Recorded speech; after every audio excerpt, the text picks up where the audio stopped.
Ukrainian President Volodymyr Zelensky, despite what is happening here on the ground in Ukraine, still seems to be open to peace talks, though that term seems a little bit far-fetched considering what's happening here in Ukraine. But talks between Russia and Ukraine might still be possible. Here's what he told the AP.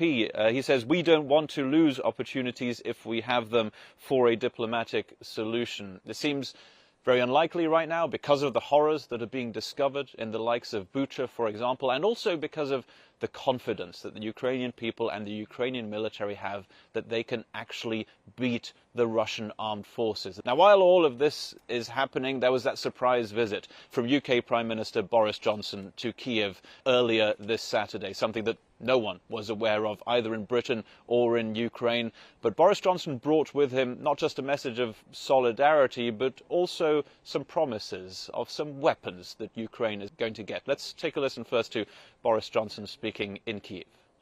I want to begin, Volodymyr, by saluting once again the bravery of the people of Ukraine in defying the appalling aggression that we have seen. In the last few weeks, the world has found new heroes, and those heroes are the people of Ukraine.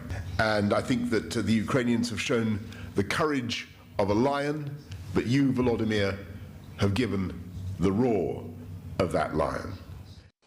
So here's the promise from UK Prime Minister Boris Johnson. He says 120 armoured vehicles will be going from Britain to Ukraine, also an anti-ship missile system. And before that, already on Friday, there were promises of anti-tank and anti-aircraft missiles. That's the kind of thing that the Ukrainian government wants to get from many NATO member countries.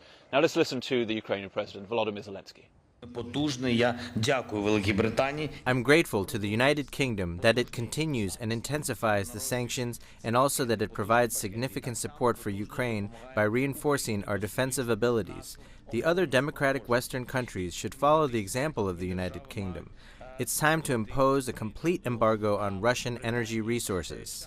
The reason why that is needed so quickly is because things are going to get very serious on the ground very quickly. According to all military analysts, an offensive by Russia in the east, in the Donbass region, is expected to gather pace very, very quickly indeed. And that means that evacuations also have to gather pace. There have been very many attempts to get civilians out of the likes of Mariupol in the southeast of the country, but also from those cities that are already being attacked by Russian forces and that could also be besieged by Russian forces in the near future. So there is urgency to get civilians out of the eastern part of Ukraine as quickly as possible, be it by road or by train. Philip Crowther for CGTN in Lviv, Ukraine.